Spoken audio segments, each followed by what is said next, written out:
Well, here it is, waiting for the seller. Yeah, as you can see, it's a box, but it'll do.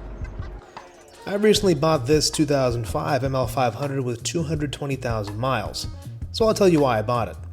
I figured a nicely depreciated and slightly flawed SUV would be nice, as it would be useful during hurricane season, moving things around, doing some light off-roading, and occasionally towing my 335i to track days.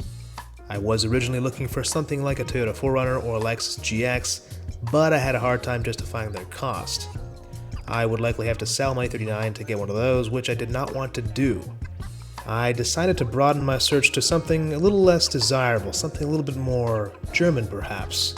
So why not the X5, you may be wondering? After all, I do already own an E39 530i, and that comes down to a couple things, one of which are the powertrain options. If I were to opt for the inline 6 model, I'd be having the exact same M54 inline 6 that my E39 has, which is a good engine, but it would be painfully underpowered for a car of that size and weight in my opinion. It's already kind of underpowered in my E39, but that's alright. If I were to go down the V8 path, I'd be stuck with either the M62 or N62, both of which have lots of reliability issues. The M62 is more reliable of the two, but timing chain guides and timing chains and all that stuff just was not something I wanted to deal with, so I looked past the E53 very quickly. I also wanted something more rugged than the E53, which is why the W163 ML was the perfect option for what I was looking for. Man, what have I done? I mean, it sounds great, to be completely honest with you. We'll get into this more later, but I mean, overall, yeah, this is pretty bad, but the rest of it's not horrible.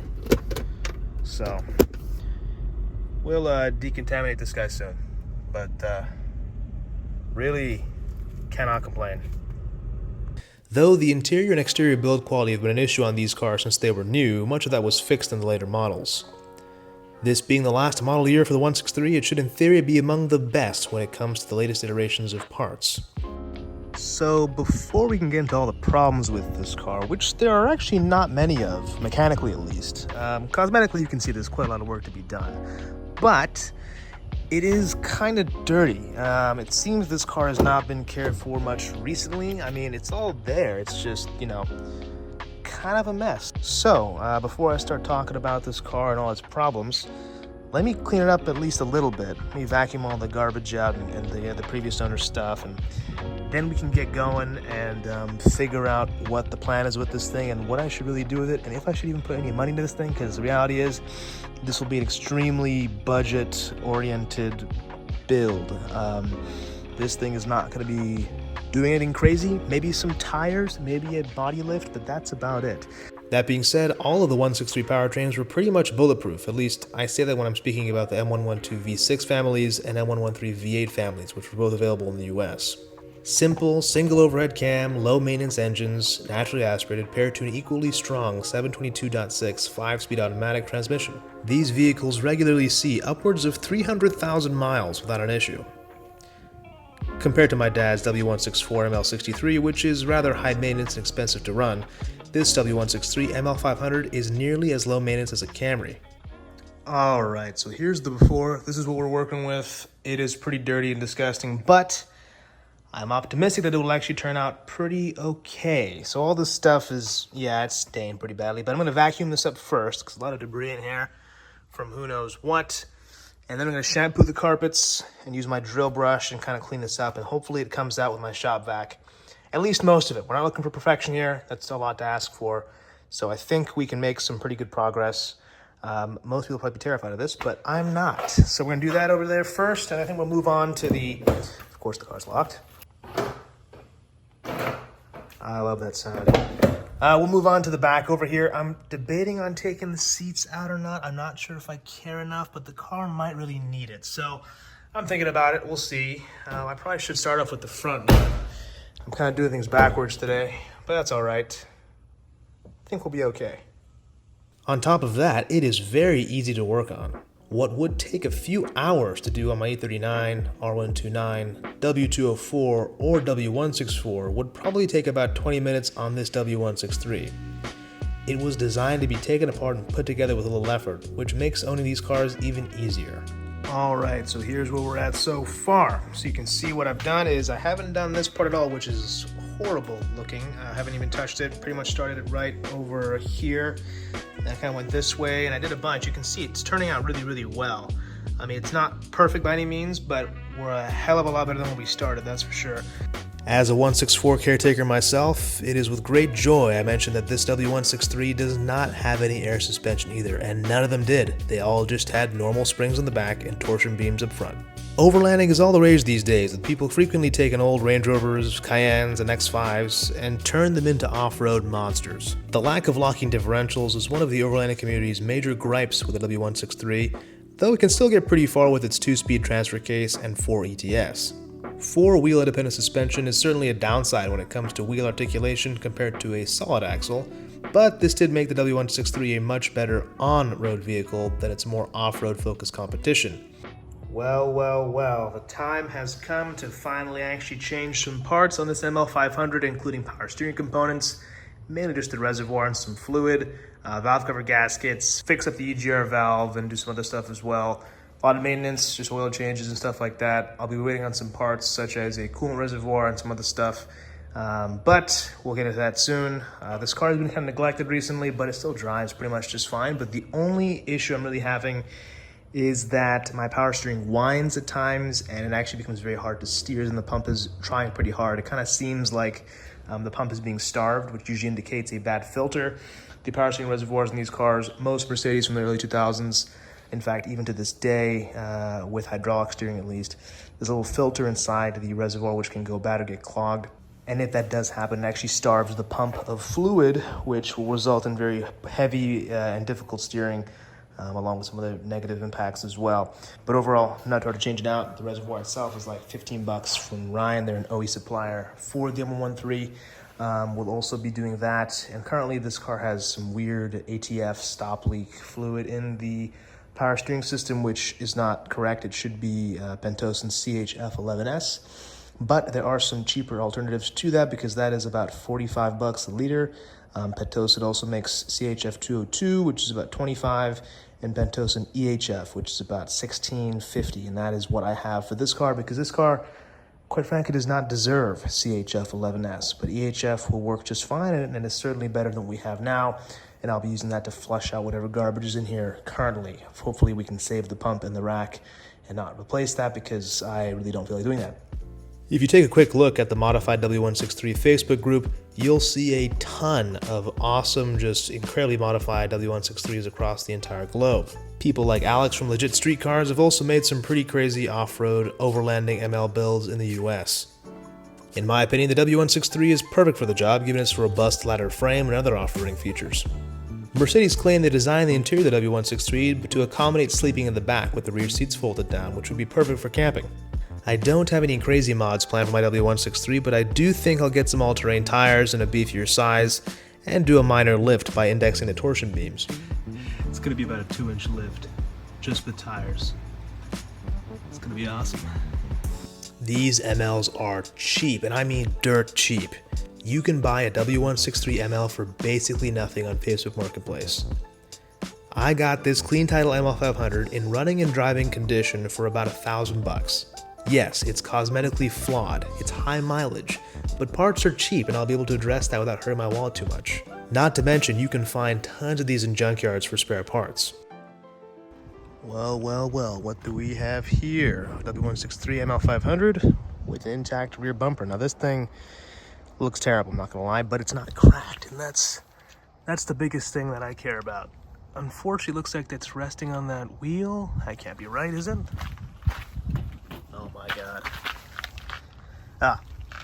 The bumper's not, thankfully, because that would crush the bumper. But yeah, let's get this thing off. It should be pretty quick, just four bolts. Unfortunately, my Milwaukee electric ratchet is broken recently, so I'll be doing this by hand, but luckily it's really only 4 bolts up front, so this really won't be a bad situation at all. And there we go, folks. It might not look like much, but a little sanding and spray action, this thing will be much nicer than this car actually deserves, but that's okay.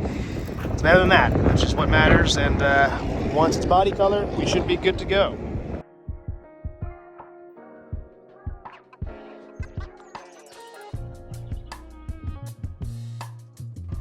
Alright folks, doing the good old backyard paint job as I typically do with my cars for some reason.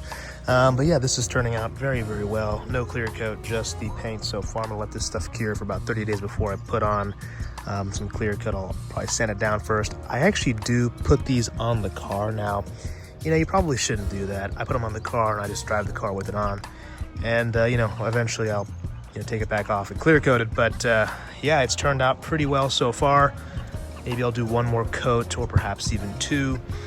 This has taken about, so far, 1 full can and a half, or 3/4 of another can, so almost 2 cans so far. And I'll probably go through another half can just to, completely finish this off. But very, very happy with the results. The rear bumper is holding out pretty well so far. You can see my current front bumper is just, yeah, it's cracked everywhere, missing pieces. So if we go back here, rear bumper I did last week is looking pretty darn good. It turned out well, a little bit dirty now, but did the bumper and of course all the little trim pieces there, and things are looking overall pretty good. Need to adjust the fitment a little bit for this piece, but overall can't complain. It's turned out very well. It's much better than it was before. Here's a little preview of what's to come. The AMG widebody fenders. I got a replica kit off eBay from Latvia, which shockingly good quality, the fiberglass, but he did work on some fitment stuff, and I'll probably do some self-tappers to the side, and some either windshield adhesive or something else to attach to the body itself. There's no flat edge to necessarily apply some tape to, which I normally would do, but that can't be done now. Anyways, that's for a separate day, not for right now, but I got those with the front and rear.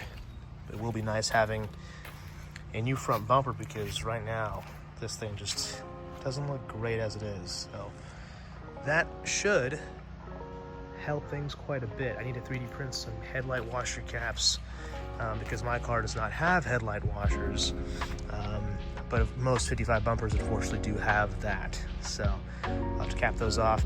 I could buy the OEM ones, but those cost about, I don't know, 40 bucks, 30 bucks each, so 60 bucks in little plastic squares, rectangles rather, which is not hard to make. So I'll be doing that shortly as well. But yeah, things are overall looking really good. And then, for this type of car, for what it's worth, literally for what it's worth, it's turning out really well. So other cars probably do a little bit more work into it and take my time a bit more, but with this, it's gonna be just fine, especially once I put the 2K clear coat on. It's really gonna be completely fine. So a word of advice to any of you thinking about buying one: buy a facelift and get a V8. The facelift build quality is worth the upgrade over the earlier cars in my opinion. Lots of small improvements throughout the car make it a much more appealing package, and the price really is not much of a difference if at all. While the M112 V6 is a solid engine, I'd imagine that the 3.2 and the 320 is a little underpowered by modern standards for US roads. The 3.7 in the ML500 is a considerable improvement, but the torque curve of the 5.0 M113 V8 powered ML500 is just fantastic. It's no ML63 by any means, but it's definitely faster than you'd imagine. If you can find a cheap 55, then definitely just go for that, but honestly, whatever you can get the best deal on. The fuel efficiency of the V8s is truly not much different from the V6s in real-world use, as they're not working nearly as hard to get the ML up to freeway speeds. You can also tune these to run on regular old 87-octane fuel, which is precisely what I've done here. When I was born, my parents had a black 1999 ML430. My dad had the factory chrome bull bar installed with the fog lights, along with the chrome taillight brush guards, which are pretty hard to find today. The W163 was my first introduction to the world of Mercedes. In fact, it was the first car I'd ever been in. My parents kept that 430 for over 10 years until we traded it in for our first original black W164 ML63. So it is pretty cool to be back at a W163 ML, but this time in the driver's seat. Well folks, today might be the day I find my ML500's replacement, which I didn't think I'd be doing so soon. But an opportunity may have come up, and we'll see what's going on.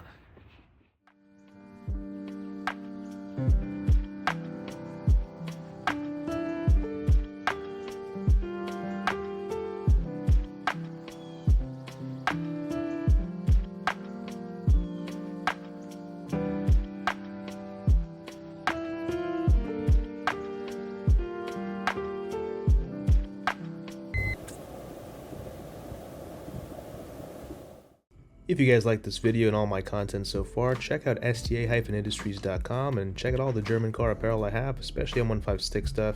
I have license plate frames, cool hoodies, sweaters, high quality stuff with nice embroidery. Check it out, you won't regret it. I'm always posting new stuff on the website, including ML stuff coming soon, specifically ML63 engine rebuild stuff, as it's pretty relevant to what I'm doing right now. But yeah, check out what I already got in there. Lots of cool M156 stuff that I really enjoy wearing while I work on my cars. There is also other Mercedes stuff already up there, like for my SL500, M119 stuff, including a lot of BMW apparel as well, so go check it out.